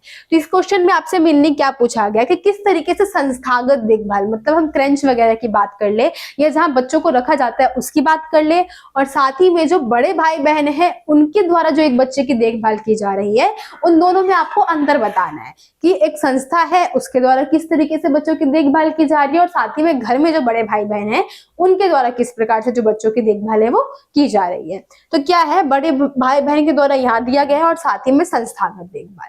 तो इसमें क्या है, छोटे बच्चे की देखभाल करने के लिए बड़े भाई बहन अच्छी तरह से प्रशिक्षित, अनुभवी और इतने बड़े नहीं है। अब हम भाई बहन की बात कर ले, कितने भी एज में बड़े हो, लेकिन क्या है वो उतनी अच्छी तरीके से देखभाल नहीं कर पाएंगे जितनी अच्छी तरीके से माता पिता या फिर घर के जो बड़े हैं और साथ ही में जो हमारे संस्थागत देखभाल वाले हैं। अब वहां पे क्या है, बच्चों को इस आश्वासन में रखा जा रहा है कि उनकी देखभाल की जाएगी, उनको अच्छी तरीके से उन पर नजर रखा जाएगा, उनकी आवश्यकताओं की पूर्ति की जाएगी। लेकिन अगर हम यहाँ पे बात कर ले तो भाई बहन उतने अनुभवी नहीं होती है कि किस तरीके से बच्चों की देखभाल करनी है। अगर बच्चा रो रहा है तो जरूरी नहीं है कि उसको मतलब उसको भूख ही लगी हो सकता है उसका पेट दर्द हो रहा हो। ठीक है, तो ऐसी चीजें क्या है जो बड़े भाई बहन है उसको अनुभव नहीं हो पाएगा। वहीं पे हम संस्थागत देखभाल की बात कर ले तो इसमें क्या है, एक छोटे बच्चों के लिए संस्थागत देखभाल एक बड़े भाई बहन की देखभाल से बेहतर है, क्योंकि देखभाल करने वाला शिक्षित अच्छे तरीके से प्रशिक्षित होते हैं। ठीक है, जो देखभाल करने वाला शिक्षक है बहुत अच्छी तरीके से प्रशिक्षित होता है, मतलब वहां पे किस तरीके से गया, उसने बहुत सारी पढ़ाई वगैरह है वो की है, किस तरीके से देखभाल करनी है उसको आता है। तो क्या है, एक बड़े भाई बहन से बहुत ज्यादा अच्छा रहेगा हमारा जो संस्थागत देखभाल है वो। बड़े भाई बहन स्कूली शिक्षा में भाग लेने में असमर्थ हो जाते हैं और अशिक्षित रह जाते हैं। अब यहाँ पे उनकी हम बात करें जिनके जो मदर फादर है दोनों ही क्या करते हैं, घर से बाहर जाके कार्य करते हैं, और वहां पे क्या है, एक बड़ा भाई है और साथ ही में एक छोटा बेबी भी है। तो क्या होगा, जिससे उसको बच्चे को पूरी तरीके से उसके छोटे भाई या बहन की देखभाल करनी पड़ेगी, जिससे क्या है वो शिक्षा से बहुत ज्यादा दूर हो जाएगा, उसका पूरा ध्यान क्या है वही रहेगा। साथ ही में हो सकता है उसका ध्यान कहीं और चला जाए और बच्चे को ठीक से ना देखे, और क्या है इसमें बच्चे को चोट भी लग सकती है। ठीक है, नेक्स्ट, यह बड़े भाई बहन के लिए फायदेमंद है क्योंकि वह बाल देखभाल के कार्य से मुक्त हो जाते हैं और स्कूल जा सकते हैं। ठीक है, तो संस्थागत देखभाल एक तरीके से जो हमारे बड़े भाई बहन है उनके लिए भी काफी अच्छा है, क्योंकि बच्चों की देखभाल अगर ये कर लेंगे तो जो बड़े भाई बहन होंगे वो अपना ध्यान क्या है शिक्षा में लगा सकेंगे। ठीक है, तो यही क्या है अंतर थे इसमें। और अंदर की आप बात कर सकते हैं तो किस तरीके से क्या है, संस्थागत देखभाल में हम बात करें तो पूर्ण रूप से क्या करेंगे, बच्चे की देखभाल करेंगे, उनका ध्यान बच्चे पर ही रहेगा। लेकिन हम बड़े भाई बहन की बात करें तो क्या हो सकता है, खेल वगैरह में उनका ध्यान चला जाए, किसी ऐसी चीज में उनका ध्यान चला जाए जो कि उनको अट्रैक्ट कर ले और वो वहां पे चले जाए और बच्चा क्या है यहाँ पे रोता रहे, उसको भूख लग रही है वो चिल्लाता रहे और जो बड़ा भाई बहन है उसको कोई फर्क ना पड़े, उसको पता ना चले। या ये हो सकता है कि बड़ा भाई बहन साथ में है, बच्चे की तबीयत खराब हो गई है तो उसको इतना नहीं पता चल पाएगा, लेकिन अगर ऐसा कुछ संस्थागत देखभाल के बीच में हुआ तो वो लोग क्या करेंगे, तुरंत ही एक्शन लेंगे और साथ ही में बच्चे का इलाज जो है वो भी करवाएंगे। तो इस तरह प्रकार के अंतर क्या है आपको इसमें बता देने हैं। ठीक है, तो आई होप आपको जो क्वेश्चन है समझ में आ गया होगा। आपको जो नेक्स्ट क्वेश्चन है उसको हम देख लेते हैं। तो यहाँ आपसे पूछा गया है कि बीमारी के दौरान पोषण संबंधित देखभाल में सम्मिलित 4 गतिविधियों का उल्लेख करना है। अब क्या है, बीमारी के दौरान जो हमारे पोषण संबंधित देखभाल है उनके बारे में आपको बताना है कि किस प्रकार से हम जो पोषण से, अब बीमारी के टाइम कर लियो, उस बीमारी के समय की हम बात कर ले तो उस टाइम क्या होता है, पोषण संबंधित बहुत सारी कमियां जो हमारे अंदर आ जाती है। ठीक है, तो वही हम किस प्रकार से पोषण संबंधित देखभाल करते हैं, उनकी जो 4 गतिविधि है उसके बारे में आपको इसमें बताना है। तो क्या है, फर्स्ट कि पोषण स्थिति का मूल्यांकन करना, पोषण के बारे में जानकारी क्या है एकत्रित करना कि किस प्रकार से पोषण, कितनी मात्रा में आवश्यकता है पोषण की, या फिर कम कितना मात्रा में उसके शरीर में पोषक तत्व है, इन सब का मूल्यांकन किया जाता है। या किस प्रकार के पोषक तत्व की आवश्यकता है, इस तरीके के बारे में इसमें जानकारी होती है। फिर पोषण समस्याओं का निदान करना, किस प्रकार के पोषक तत्वों की कमी है उसके अंदर, साथ ही में क्या है उसका निदान करना, मतलब उन पोषक तत्वों की पूर्ति करना और जो पोषक तत्व की कमी उनके अंदर है उसको खत्म करना। नेक्स्ट, पोषण आवश्यकताओं पूरी करने के लिए पोषण हस्तक्षेपों की योजना बनाना और वरीयता तय करना। ठीक है, तो इसमें क्या है कि पोषण जो है उसकी आवश्यकताओं की पूर्ति के लिए क्या करते हैं, पोषण हस्तक्षेपों की योजना बनाना, मतलब किस किस टाइम पे हमें पोषण की आवश्यकता होगी उसके बारे में योजना बनाना, और साथ ही में जिन जिन की आवश्यकता सबसे ज्यादा है उनको वीरता प्रदान करना, मतलब उनको प्रमुखता जो है वो प्रदान करना कि जिन चीजों की सबसे ज्यादा आवश्यकता है हम उसी को सबसे ज्यादा ऊपर रखेंगे, तो उन चीजों को ध्यान में रखना और साथ ही में टाइम टेबल के जरिए क्या है पोषक तत्वों की जानकारी जो है उसके बारे में बताना। ठीक है, नेक्स्ट हम देख लेते हैं। तो हमारा लास्ट है कि पोषण देखभाल के परिणामों का मूल्यांकन करना। अब क्या है, पोषण देखभाल जो है उसके परिणामों का मूल्यांकन करना, हम जो देखभाल की है उसका मूल्यांकन करना, मतलब कोई फर्क पड़ा है या नहीं पड़ा है, मतलब जितने भी हमने स्टेजेस जो है उसको पार किए हैं तो इसके बाद पोषक तत्वों की आवश्यकता जो है वो पूरी हुई है या नहीं हुई है उसका मूल्यांकन करना, और यदि आवश्यकता हो तो परिवर्तन करना। और अगर वो जो चीजें हैं वो पूरी तरीके से काम नहीं किया है, इफेक्टिव नहीं है, तो हम क्या करेंगे उसमें थोड़े बहुत जो चेंजेस है वो लेकर आएंगे। ठीक है, तो आई होप आपको ये जो क्वेश्चन है समझ में आ गया होगा। इसमें मेनली हमसे पूछा गया था कि जो चरण है वगैरह है उसके बारे में आपको बताने कि पोषण समस्याओं को हम किस प्रकार से दूर कर सकते हैं। तो फर्स्ट तो हम यही देखेंगे कि कितनी मतलब कि क्या है कि पोषण मूल्यांकन करेंगे कि कितनी आवश्यकता है पोषक तत्व की, कितनी कमी है उनके शरीर में या किस किस पोषक तत्वों की कमी है, हम ये सारी चीजें देखेंगे। फिर हम क्या करेंगे, पोषण समस्याओं का निदान करेंगे कि कोई भी पोषक तत्व की कमी है तो हम किस तरीके से उसको खत्म कर सकते हैं। फिर हम ये करेंगे कि जो भी आवश्यकताएं हैं, जो भी एक टाइम टेबल के जरिए हम क्या बोलेंगे कि इतनी चीजें हैं, इसकी आवश्यकता है इनके शरीर में, इतनी चीजों की कमी है इनके शरीर में, तो हम उनको क्या करेंगे प्रमुख रखेंगे। और अंत में हम क्या करेंगे, परिणाम देखेंगे कि ये सारी चीजें जो हमने की है वो सही बैठी है या नहीं बैठी, मतलब कि पोषक तत्वों की जो आवश्यकता है उसकी पूर्ति हुई है या नहीं हुई है। अगर नहीं हुई है तो हम क्या करेंगे, जो छोटे मोटे चेंजेस है उसके अंदर करते हैं। तो यही जो 4 गतिविधि थी आपको इसमें बताना था। तो आई होप आपको जो क्वेश्चन है समझ में आ गया होगा। नेक्स्ट आपका क्वेश्चन है हम उसको देख लेते हैं। तो यहाँ आपका क्वेश्चन 20 है कि रोगी की पोषण स्थिति और पोषण आवश्यकताओं संबंधित सूचनाएं प्राप्त करने के लिए जिन पोषण मूल्यांकन की आवश्यकता होती है उसके बारे में आपको बताना है। मतलब यहाँ पे जो है रोगी की पोषण स्थिति है और जो भी पोषण आवश्यकताएं है, मतलब किस प्रकार की उसकी पोषण संबंधित स्थिति है, अगर पोषक तत्व की कमी है या पोषक तत्व ज्यादा मात्रा में है, ऐसी स्थिति हमें देखनी है। साथ ही में पोषण आवश्यकताएं, मतलब किस प्रकार की पोषण की आवश्यकता है उसको, इस प्रकार की सूचनाएं प्रदान करने के लिए पोषण मूल्यांकन की आवश्यकता होती है। अब हमें पोषण मूल्यांकन मतलब हमने जो भी स्टेजेस वगैरह है पार की है तो हमें मूल्यांकन परिणाम की आवश्यकता होती है। तो उसके लिए क्या चाहिए, अब उस मूल्यांकन के लिए हमें क्या चाहिए होगा, ये क्वेश्चन में आपसे पूछा गया है। तो हम देख लेते हैं क्या है। तो रोगी की पोषण स्थिति और पोषण आवश्यकताएं संबंधी सूचनाएं प्रदान करने के लिए जिन पोषण मूल्यांकन की आवश्यकता होती है वो निम्न है। क्या है, स्वास्थ्य है, आहार है, व्यक्तिगत और चिकित्सीय इतिहास की विस्तृत जानकारी प्रदान करना। मतलब क्या है कि हम किसी भी मरीज को हम ले रहे हैं, पोषण संबंधित हमें उसकी चीजें देखनी है, पोषण संबंधित जानकारी जाननी है हमें, तो हम क्या करेंगे, उसके स्वास्थ्य को देखेंगे फर्स्ट। ठीक है, स्वास्थ्य किस प्रकार से है, उसका आहार हो गया, वो किस प्रकार का आहार जो है, भोजन जो है ले रहा है। व्यक्तिगत और चिकित्सकीय इतिहास, मतलब किस प्रकार से उसका जो पुराने टाइम पर किस प्रकार से उसका चिकित्सकीय जो इतिहास है हो रहा है, मतलब पुरानी रिपोर्ट वगैरह हो गई, हम उसको देखेंगे। ठीक है, उसका मूल्यांकन जो है वो करेंगे और उसकी विस्तृत जानकारी जो है हम लेंगे। मानवित्तीय माप, मतलब कुछ ऐसे माप वगैरह हो गए, भार हो गया या फिर भार हो गया, हाइट हो गई, लंबाई, ऊंचाई वगैरह जो हो गई, ये सारी चीजें क्या है हम उसमें देखेंगे। उसकी जो मानवीय माप है उसको हम देख लेंगे। प्रयोगशाला और भौतिक मापों की जानकारी को उपरोक्त तथा डॉक्टरों को निदान से संबंध करना। अब क्या है कि हम जो भी यहाँ पे माप वगैरह जो लिया है उसको हम क्या करेंगे, इन मापों की जानकारी हम क्या करेंगे, अन्य डॉक्टर को देंगे और साथ ही में क्या है जो निदान होगा उसको हम देखेंगे, किस प्रकार से हम रोगी का इलाज कर सकते हैं, वो चरण हम देखेंगे। फिर क्या है, प्रमुख पोषणहीनता और भावीहीनता के जोखिम का पता लगाने के लिए उपरोक्त सभी क्रियाएं करना। तो क्या है कि प्रमुख पोषणहीनता, मतलब पोषणहीनता कहाँ से उत्पन्न हो रही है, पोषण की कमी कहाँ से उत्पन्न हो रही है, हम उसको देखेंगे। अब भावीहीनताओं के जोखिम का पता लगाना, मतलब आने वाले समय में उसके शरीर में किस प्रकार के पोषक तत्वों की कमी हो सकती है उसका भी हम पता लगाएंगे और उसके हिसाब से हम क्या करेंगे, जो भी अन्य क्रियाएं होंगी उसको हम करेंगे। ठीक है, तो इसमें आपसे पूछा गया था, मेनली हम बात कर ले तो किस प्रकार से हम पोषक तत्वों की कमी जो होती है हमारे शरीर में उसका पता जो है वो लगाते हैं। ठीक है, तो आई होप आपको जो ये क्वेश्चन है समझ में आ गया होगा। नेक्स्ट क्वेश्चन हम देख लेते हैं।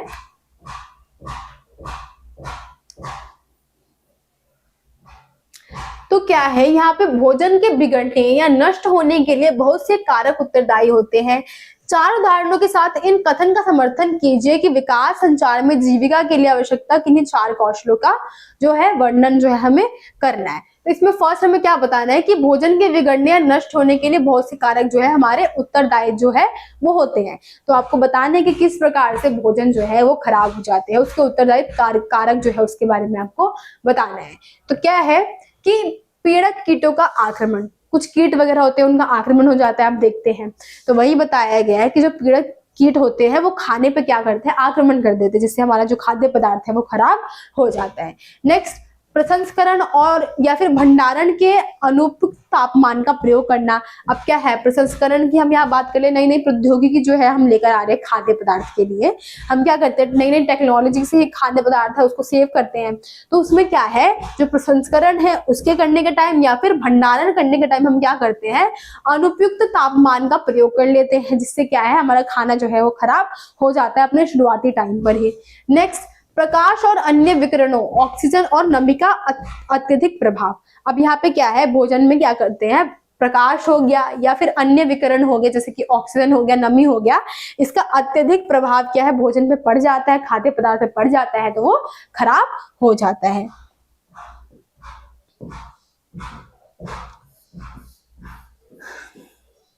नेक्स्ट क्या है यहाँ पे कि खाद्य पदार्थ सूक्ष्म जीवों, जीवाणु, ईस्ट और फफूंदी अथवा पीड़कनाशियों जैसे कि रसायन से संदूषित होते हैं। ठीक है, जो खाद्य पदार्थ है वो पहले से क्या हो गए, सूक्ष्म जीव हो गए, मतलब जो हमारे छोटे जीव होते हैं जैसे कि जीवाणु है, ईस्ट हो गया, फफूंदी हो गया, या फिर अथवा जो भी हमारे पीड़कनाशी हो जैसे कि रसायन से संदूषित होते हैं। हम क्या करते हैं, खाद्य पदार्थ जब खेतों में होता है तो हम क्या करते हैं, बहुत सारे ऐसे कीटनाशकों का प्रयोग करते हैं, जिससे क्या है हमारा जो खाद्य पदार्थ है वो शुरुआती दौर पे क्या है दूषित हो जाता है। उसमें बहुत सारे ऐसे कीटनाशक जो है आ जाते हैं, जिससे क्या है खाद्य पदार्थ सही नहीं होता है भोजन के लिए। तो वही बताया गया कि किस तरीके से खाद्य पदार्थों में शुरुआती टाइम पर ही क्या है सूक्ष्म जीव लग जाते हैं, जैसे कि हमारे ईस्ट हो गया, फफूंदी या फिर जीवाणु जो है वो लग जाते हैं। नेक्स्ट, खाद्य पदार्थ प्रकृति रूप से उपस्थित एंजाइम द्वारा निम्नीकरण से भी नष्ट हो जाते हैं। अब क्या है, प्राकृतिक रूप से भी हमारा जो खाद्य पदार्थ है वो खराब हो जाता है, जैसे कि इसमें एंजाइम का एग्जाम्पल आपको दे रखा है कि एंजाइम के द्वारा क्या होता है, हमारा जो खाद्य पदार्थ है वो नष्ट हो जाता है, उसका निम्नीकरण हो जाता है। ठीक है, नेक्स्ट, इसके अतिरिक्त पौधा और जंतु स्रोत से प्राप्त खाद्य पदार्थों को कुछ अवश्य फसलों काटने या पशुवधन के तुरंत बाद भौतिक और रासायनिक परिवर्तन होते हैं जो खाद्य पदार्थ की गुणवत्ता को बदल सकते हैं। अब इसके अतिरिक्त क्या बता रखा है कि किस तरीके से पौधे हो गए या फिर जंतु स्रोत से प्राप्त खाद्य पदार्थ है, उसमें क्या है कुछ चेंजेस वगैरह हो जाते हैं। तो जैसे कि पशु हो गए उसको खा लेते हैं, खाद्य पदार्थ की हम बात कर ले जिसमें पौधे आ गए हैं और जंतु स्रोत आगे से क्या करते हैं कि जैसे कोई हम गाय की बात कर ले, उसको हमने खेत में छोड़ दिया तो क्या करेगा, उन पौधों को खा लेगा, जिससे उसके जो मुंह का हम बोल सकते हैं लार वगैरह है या फिर कुछ दूषित पदार्थ जो होंगे उसके अंदर वो क्या करेंगे, खाद्य पदार्थ पर गिर जाएंगे, उससे भी क्या होता है हमारा खाद्य पदार्थ जो है वो दूषित हो जाता है। तो ये हमारे खाद्य पदार्थ दूषित होने के तरीके थे। आई होप आपको समझ में आ गया होगा किन किन तरीके से जो हमारे खाद्य पदार्थ है वो दूषित हो सकते हैं या फिर बिगड़ सकते हैं। ठीक है, आपका जो नेक्स्ट क्वेश्चन है उसको हम देख लेते हैं कि आपकी सहेली मनीषा नैदानिक पोषण और आहारिकी में अपनी उच्च शिक्षा प्राप्त करना चाहती है। इसके बाद उपलब्ध जीविका के किन्हीं 5 विकल्पों के बारे में उसका मार्गदर्शन हमें करना है। फर्स्ट क्या है कि वो नैदानिक पोषण और आहारिकी में अपनी शिक्षा जो है उसको प्रदान करना चाहती है। तो इसी में क्या है आपकी जो नैदानिक पोषण है और आहारिकी है, इसी में आपको जीविका के स्रोत जो है आपको उसको बताने हैं। ठीक है, हम देख लेते हैं क्या है। तो स्वास्थ्य क्लबों या फिर व्यायामशालाओं में सलाहकारों चिकित्सकों के साथ आहार विशेषज्ञ बन सकती है। वो क्या कर सकती है, आहार विशेषज्ञ बन सकती है। कहाँ पर, स्वास्थ्य क्लब हो गया या फिर व्यायामशाला हो गया, इन सब में सलाहकार हो बन सकती है या फिर चिकित्सकों के साथ आहार विशेषज्ञ भी बन सकती है। सलाहकार बन सकती है कि उनको बता सकती है किस तरीके से मतलब उनको व्यायाम करना चाहिए, उनका टाइम टेबल किस प्रकार से होना चाहिए, ये सारी चीजें क्या है वो ध्यान में रख सकती है। और साथ ही में आहार विशेषज्ञ भी बन सकती है, आहार के बारे में, फूड वगैरह के बारे में जानकारी क्या है उनको दे सकती है। नेक्स्ट के अस्पतालों में विशिष्ट विभागों में संचित आहार विशेषज्ञ के रूप में स्वास्थ्य देखभाल दल को पोषित करना सहायता प्रदान करने वाला प्रमुख सदस्य वो बन सकती है। ठीक है, इसमें क्या है नेक्स्ट में आपको बता रखा है कि किस तरीके से वो, तो इसमें है कि जैसे कि अस्पताल में विशिष्ट विभागों सहित आहार विशेषज्ञ के रूप में काम कर सकती है। वो क्या कर सकती है, अस्पतालों में भी क्या है आहार विशेषज्ञ के रूप में कार्य कर सकती है। ठीक है, वहां पे क्या है स्वास्थ्य देखभाल दल को पोषण सहायता प्राप्त करने वाले प्रमुख सदस्य में भी बन सकती है कि जहाँ पे जिन ऐसा कुछ ग्रुप वगैरह है जहाँ पे पोषक तत्वों की आवश्यकता है उन व्यक्तियों को, तो वहां पे क्या है उस समूह के अंदर वो कार्य कर सकती है। फ्री लाइसेंस आहार विशेषज्ञ बन सकती है, जहाँ पे उसको अच्छी सैलरी मिल रही है वहां पे क्या है वो कार्य कर सकती है। अस्पतालों, विद्यालयों, उद्योग के अल्पाहारों, गृह इत्यादि के खान पान सेवाओं के आहार विशेषज्ञ बन सकती है। अस्पताल की बात कर ले, विद्यालय की बात कर ले या फिर उद्योग के अल्पाहार गृहों की बात कर ले, यहाँ पे वो क्या कर सकती है खान पान सेवाओं में आहार विशेषज्ञ बन सकती है। ठीक है, सिर्फ हॉस्पिटल की बात कर लिए, पोषक तत्वों की आवश्यकताओं की बात कर लिए, वहां पे इसका कार्य नहीं हो सकता। आप स्कूलों की बात करें, वहां पे भी एक चार्टर के टाइप में वो कार्य कर सकती है, जहाँ पे वो बता रही है किस प्रकार का भोजन बच्चों को ग्रहण करना चाहिए। वहां पे क्या कर सकती है वो स्पीच दे सकती है। ठीक है, और बच्चों को जानकारी भी प्रदान कर सकती है। नेक्स्ट, उद्यमी जो विशिष्ट स्वास्थ्य प्रयोजनों के लिए विशिष्ट प्रकार के खाद्य पदार्थों का विकास और आपूर्ति, मतलब क्या कर सकती है कि उद्यमी जो है, जो भी उद्योग वगैरह है उसके बारे की हम जानकारी की बात कर ले, हम उसमें क्या है ये हमें खाद्य जो है उसकी विकास की आपूर्ति के बारे में बता सकते हैं, किस प्रकार से हम क्या कर रहे हैं कि किस किस चीजों की आवश्यकता है, हमें किस प्रकार के प्रयोजन जो है हम अपने स्वास्थ्य के लिए बना सकते हैं, उन सब के बारे में इसमें बता सकती है। ठीक है, नेक्स्ट अब हम देख लेते हैं, आई होप आपको जो क्वेश्चन है समझ में आ गया होगा। नेक्स्ट क्वेश्चन हम देख लेते हैं। तो इसमें क्या है कि मालिनी को डॉक्टर ने बताया कि उसका 3 साल का बेटा राजू कमजोर है क्योंकि वह अल्प पोषण से पीड़ित है। इसके क्या 10 संभावित कारण हो सकते हैं। अब क्या है यहाँ पे अल्प पोषण की बात करनी है कि किस प्रकार से व्यक्ति क्या है उसका बच्चा जो है अल्प पोषित है, मतलब उसका वजन जो है आयु के हिसाब से कम है या भोजन जो ले रहा है उसके शरीर को लग नहीं रहा है। ठीक है, तो उसके आपके क्या है संभावित जो 10 कारण है वो आपको बताने हैं। तो इसकी हम बात करें तो इसमें क्या आ जाएगा हमारा कुपोषण और अक्षमता, अपर्याप्त दोषपूर्ण आहार का सेवन, रोग है, भोजन की अपर्याप्त उपलब्धता, अपर्याप्त मातृ एवं शिशु की देखभाल के तरीके, अपर्याप्त जल, अपर्याप्त सफाई और स्वच्छता, अपर्याप्त सेवाएं और स्वास्थ्य सेवाओं तक कम पहुंच, अपर्याप्त और अथवा उचित जानकारी तथा महिलाओं, वृद्धजनों, बालिकाओं के प्रति भेदभाव और अपर्याप्त शिक्षा। वास्तविक संसाधनों की मात्रा और गुणवत्ता, उदाहरण के लिए जल, शक्ति और वित्तीय संगठन। तो इसकी हम बात कर ले तो मोस्टली क्या है, हम कुपोषण की बात कर लेते हैं। तो कुपोषण में हमारा क्या होता है, अल्प पोषण जो है, जहां पे व्यक्ति को पूर्ण रूप से जो आहार, उसको आहार का सेवन करना चाहिए, वो प्राप्त नहीं होता है। इसमें हम बात कर सकते हैं कि गरीबी के कारण क्या है, व्यक्ति पूर्ण तरीके से वो भोजन क्या है ले नहीं सकता है, उसको भोजन प्राप्त नहीं हो रहा है, या फिर भोजन के बारे में व्यक्ति को जानकारी नहीं है कि किस प्रकार का भोजन उसको लेना चाहिए, किस प्रकार का भोजन उसको नहीं लेना चाहिए। तो क्या है, उनको इस प्रकार की जानकारी प्राप्त नहीं होती। आप ऐसे पॉइंट भी ऐड कर सकते हैं। यहाँ पे आपको बता रखा है कुपोषण की असक्षमता, मतलब उसके अंदर पोषण जो है पूर्ण रूप से जा नहीं रहा, उसके शरीर में भोजन जो है लग नहीं रहा है उसके शरीर में, ठीक है। अपर्याप्त दोषपूर्ण आहार का सेवन, इस प्रकार के आहार का सेवन कर रहा है जो कि शरीर के लिए सही नहीं है। बहुत प्रकार के रोग हो सकते हैं उसके शरीर में, या फिर भोजन की अपर्याप्त उपलब्धता, मतलब भोजन पूर्ण रूप से उसको प्राप्त नहीं हो रहा है।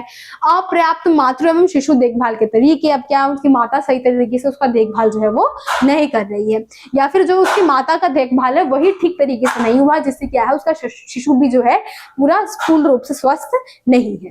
अपर्याप्त जल है, हमारे शरीर को जल की बहुत ज्यादा आवश्यकता होती है, लेकिन क्या है उसको पूर्ण रूप से जल उसके शरीर को प्राप्त नहीं हो रहा है। सफाई की हम बात कर ले, सेवाई की स्वास्थ्य सेवाओं की बात कर ले, स्वास्थ्य सेवाओं तक की कम पहुंच जो है वो भी बहुत जरूरी है कि क्या है, शुरुआत से किया है उसको पूर्ण रूप से स्वास्थ्य जो है वो नहीं मिला है, स्वास्थ्य तक क्या है उसकी स्वास्थ्य सेवाओं तक पहुंच नहीं रही है, ठीक है। अपर्याप्त और क्या है उचित जानकारी की पूर्ण रूप से सही जानकारी क्या है उसको नहीं मिली हुई है। क्या है, बहुत सारे आप देखते हैं कुपोषण के लिए बहुत सारे संगठन जो है वो बने हुए हैं, जो कि क्या करते हैं, बच्चे हो गए या फिर जो वृद्ध जन हो गए, उनको कुपोषण की जो समस्या है उसको दूर करने का प्रयास करते हैं। लेकिन यहाँ पे क्या है, कुछ ऐसे वर्ग भी है जो उससे वंचित है, जिनके बारे में उसको जानकारी नहीं होगी, ठीक है। तो ये पॉइंट्स क्या है आप इसमें लिख सकते हैं। कुपोषण किस प्रकार से क्या है, जरूरी नहीं है इस तरीके से पूछ ले, आपसे पूछ लिया जा सकता है कि कुपोषण किस प्रकार से किसी व्यक्ति के शरीर में आता है। तो किस प्रकार से आता है, जब उसको पूर्ण रूप से आहार के बारे में जानकारी नहीं है, उसके शरीर में रोग है, भोजन सही से नहीं ले रहा है, ये सारे कारण आएंगे ना उसमें, ठीक है। अगर आपसे लक्षण की बात कर ले तो उसमें आप बता सकते हैं, उसमें भी आप लक्षण में यही चीजें बताएंगे कि किस तरीके से क्या है, आहार का सही से नहीं लेना, आहार पूर्ण रूप से नहीं मिल रहा है, जल सही से शरीर के अंदर नहीं जा रहा है, ये सारी चीजें आप इसमें बताएंगे, ठीक है। तो आई होप आपको जो क्वेश्चन है समझ में आ गया होगा। आपका जो नेक्स्ट क्वेश्चन है हम वो देख लेते हैं। तो क्या है, सभी खाद्य सेवाएं उपलब्ध कराने वालों को बेहतर निर्माण विधियों को अपनाना चाहिए। अब यहाँ पे क्या है, जो भी खाद्य पदार्थ जो है खाद्य सेवाएं उपलब्ध करवाते हैं उन लोगों को क्या करना चाहिए, हमारी सबसे अच्छी निर्माण की विधि है उसका इस्तेमाल करना चाहिए। अब यहाँ पे क्या है, खाद्य सुरक्षा की बात की जा रही है। क्या है, कुछ हम जगहों की बात कर ले, होटलों की बात कर ले, जहाँ पे साफ सफाई से खाना प्रोवाइड नहीं करवाया जाता है। तो ये उन्हीं के लिए कि किस प्रकार से उनको क्या करना चाहिए, जो बेहतर निर्माण की विधि है उसका इस्तेमाल करना चाहिए। तो क्या है, खाद्य सुरक्षा सुनिश्चित करने के लिए ध्यान में रखे जाने वाले 4 मुख्य कार्य ये हैं, जैसे कि संक्षिप्त में यहाँ पे सेकंड क्वेश्चन है कि फर्स्ट क्वेश्चन आपका क्या है कि यहाँ पे क्या है, क्वेश्चन नंबर 24 है, इसको आपको क्या है, ये क्वेश्चन दे रखा है, साथ ही में इसका क और ख पॉइंट दे रखा है आपके क्वेश्चन में ही, जिसमें आपका क पॉइंट क्या है, खाद्य सुरक्षा सुनिश्चित करने के लिए ध्यान में रखे जाने वाले 4 मुख्य विशेषताओं का उल्लेख करना है हमें, कि हम किस प्रकार से अपनी खाद्य सुरक्षा उसको सुनिश्चित कर सकते हैं, उसके बारे में आपको बताना है। सेकंड क्वेश्चन में क्या है, संक्षिप्त में समझाइए कि संदूषण से अपमिश्रण कैसे भिन्न है, आपको ये बताना है। तो आपको जो फर्स्ट क्वेश्चन है उसको हम देख लेते हैं। तो यहाँ पे क्या है, आपको खाद्य सुरक्षा सुनिश्चित करने वाले नियमों के बारे में आपको बताना है, किस प्रकार से आप खाद्य सुरक्षा के लिए उन नियमों का पालन करेंगे और खाद्य को सुरक्षित तरीके से उसको निर्मित करेंगे। तो क्या है, कच्चे माल और जल की गुणवत्ता हम देखेंगे, किस प्रकार से कच्चे माल को लाया गया है, जल किस प्रकार से दूषित है या फिर शुद्ध जल है, वो भी हम देखेंगे। परिसर, कर्मचारियों, उपकरणों, खाद्य निर्माण और भंडारण क्षेत्रों की स्वच्छता, आसपास की हम स्वच्छता भी देखेंगे, ऑब्वियस सी बात है। फिर उपयुक्त ताप पर खाद्य का भंडारण, एक सही ताप पर ही हमें क्या है खाना बनाना चाहिए। खाद्य स्वास्थ्य विज्ञान के बारे में जानकारी होनी चाहिए, बेहतर सेवाओं के तरीके आने चाहिए। संदूषण, अब यहाँ पे क्या है, नेक्स्ट आपका आ गया है, तो इसमें संदूषण क्या है हमारा, यहाँ पे आपको संदूषण दे रखा है और यहाँ पे आपको अपमिश्रण दे रखा है। तो ये किस प्रकार से भिन्न है हमें ये बताना है। संदूषण क्या है, खाद्य पदार्थ में हानिकारक खाद्य अथवा आपत्तिजनक बाहरी पदार्थों की उपस्थिति कहलाता है, ठीक है। संदूषण में क्या है, वो सभी हानिकारक पदार्थ हो गए या फिर आपत्तिजनक बाहरी पदार्थ जो कि सही नहीं है हमारे खाने के लिए, उसको हम संदूषण जो है वो कहते हैं। जैसे संसाधन अथवा भंडारण के समय पहले या बाद में रसायन, सूक्ष्मजीव, तनुकारी पदार्थ, ये सारे हमारे किस में आते हैं? संदूषण में आते हैं। नेक्स्ट आपका अपमिश्रण है। इसमें क्या है? बेईमानी करने, सस्ता बनाने या नकली सामग्री तैयार करने के लिए जानबूझकर या संयोगवश अशुद्ध या सस्ते अनावश्यक अवयवों को मिलाना है, जो खाद्य पदार्थ के गुणों, संगठनों को बदल देता है और खाद्य पदार्थ की गुणवत्ता को कम कर देता है, जैसे दूध में पानी। तो हम संदूषण की बात कर ले तो इसमें क्या है? जो भी हानिकारक पदार्थ है या आपत्तिजनक पदार्थ है वो क्या करते हैं? कुछ ऐसी विधि होती है जिससे गुजर रहा है, उसमें क्या है? कुछ ऐसे हानिकारक पदार्थ रह जाते हैं, ठीक है। लेकिन अपमिश्रण की बात हम कर ले तो क्या है? इसमें जानबूझकर ये लोग क्या करते हैं? चीजों को मिलाते हैं, मिलावट करते हैं, जो कि बेईमानी के लिए किया जाता है। तो ये हमारा संदूषण और अपमिश्रण में अंतर था, ठीक है। तो आई होप आपको जो क्वेश्चन है समझ में आ गया होगा। नेक्स्ट क्वेश्चन आपका जो है हम उसको देख लेते हैं। ये आपका लास्ट क्वेश्चन है। तो इसमें क्या है कि खाद्य मानकों के 4 जो हमारे स्रोत है को विस्तार से समझाना है और देश के भीतर और देश के बीच में व्यापार को बढ़ाने के लिए समन्वय होते हैं, ठीक है। तो आपको क्या है? इसमें खाद्य मानकों के बारे में जो उसके 4 स्तर है उसके बारे में हमें समझाना है मेनली। तो क्या है? खाद्य मानकों के 4 स्तर ये है, जैसे कि कंपनी मानक है हमारा फर्स्ट हमारा कंपनी मानक है, सेकेंड राष्ट्रीय मानक है, थर्ड क्षेत्रीय मानक है, जो फोर्थ है अंतरराष्ट्रीय मानक है। अब हम कंपनी मानक की बात करें तो ये क्या है? ये कंपनी द्वारा अपने स्वयं के उपयोग के लिए बनाए जाते हैं। सामान्यतः ये राष्ट्रीय मानकों की नकल होती है, जैसे कि हल्दीराम। अब हल्दीराम के अपने चिप्स वगैरह हो गए, इसकी जो डिमांड है वो सुनी होगी, ठीक है। तो ये क्या करते हैं? कंपनी द्वारा क्या है? खुद के इस्तेमाल के लिए ही ये बनाते हैं, खुद के उपयोग के लिए बनाते हैं, और ये क्या है? राष्ट्रीय मानकों की नकल होती है, ठीक है। एग्जाम्पल में आप हल्दीराम दे सकते हैं। नेक्स्ट राष्ट्रीय मानक क्या है? ये राष्ट्रीय मानक संगठन द्वारा निकाले जाते हैं। किसके द्वारा? हमारे जो राष्ट्रीय मानक संगठन है उनके द्वारा हमारे राष्ट्रीय मानक निकाले जाते हैं, जैसे कि ISI या फिर FSSA, ठीक है।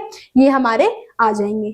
क्षेत्रीय मानक की बात कर ले तो क्या है? समान भौगोलिक, जलवायु इत्यादि वाले क्षेत्रीय समूह के कानूनी मानवीकरणीय संगठन होते हैं, जैसे कि CC एशिया, ठीक है। तो ये ऐसे क्षेत्रीय मानक है जो कि हम क्षेत्र की बात कर सकते हैं, वहां पे हमें ये उपलब्ध करवाए जाते हैं। नेक्स्ट आपका अंतरराष्ट्रीय मानक दे रखा है, तो ये क्या है? अंतरराष्ट्रीय मानवीकरण संगठन ISO, और जो हमारा कोडेक्स है क्या है? इसमें अंतरराष्ट्रीय मानक की हम बात कर ले तो इसमें क्या है? अंतरराष्ट्रीय मानवीकरण संगठन, जैसे कि हमारा है ISO, और कोडेक्स एलिमेंट्रियस कमीशन, ठीक है, CSC, अंतरराष्ट्रीय मानक प्रकाशित करने वाले। अब यहाँ पे अंतरराष्ट्रीय मानक की बात की जा रही है, जो कि अंतरराष्ट्रीय स्तर पे मानक जो है उसको निर्मित करते हैं। जैसे कि हमने कोडेक्स के बारे में ऊपर पढ़ा था, ये क्या करता है? अंतरराष्ट्रीय स्तर पे जो भी हमारे खाद्य की गुणवत्ता बढ़ाने के लिए क्या करता है? ये जो मानक चिन्ह है उसको निर्मित करता है, ठीक है। तो ये क्या है? ये अंतरराष्ट्रीय स्तर पर कार्य करने वाले हमारे जो कंपनियां है वो है जो कि मानक चिन्ह बनाती है। अब मानक चिन्हों की हम बात कर लेते हैं। इसमें क्या है कि अपने अपने क्षेत्रों की, जगहों की, देशों की अलग अलग मानक चिन्ह होते हैं। जैसे कि हम देश के स्तर की बात कर सकते हैं, राज्य स्तर की हम बात कर सकते हैं, देश के स्तर की, अंतरराष्ट्रीय स्तर की, या फिर हम विश्व स्तर की बात कर सकते हैं। इस प्रकार के जो हमारे मानक चिन्ह है वो होते हैं, जैसे कि यहाँ पे आपने 4 देख लिया है। फर्स्ट कंपनी स्तर की हम बात कर लेते हैं, जो कि कंपनियों के उपयोग के लिए होती है, ठीक है। सेकंड हमने राष्ट्रीय मानक देख लिया, जो कि हमारे राष्ट्रीय स्तर के लिए होती है। क्षेत्रीय मानक भी हमने देख लिया, और अंतरराष्ट्रीय मानक जो है वो हमने देख लिया। तो मानक चिन्ह हमारे लिए बहुत ज्यादा आवश्यक होते हैं। कोई भी फूड हम ले रहे हैं तो हमें क्या है? मानक चिन्ह को देखकर ही लेना चाहिए, ठीक है। तो आई होप आपको जो सारे क्वेश्चन है समझ में आ गए होंगे। आपके सारे क्वेश्चन यहाँ पे हो चुके हैं, 25 क्वेश्चन जो थे आपके मोस्ट इंपॉर्टेंट। आई होप आपको सारे क्वेश्चन समझ में आ गए होंगे और आप एंड तक इस वीडियो में बने रहे होंगे। अगर आपको मेरे एक्सप्लेन करने का तरीका अच्छा लगा हो तो प्लीज कमेंट करके बताइए, और कहीं कोई कमी लगी हो तब भी आप कमेंट करके बता सकते हैं। मिलते हैं आपसे अगली वीडियो में, जब तक के लिए थैंक यू।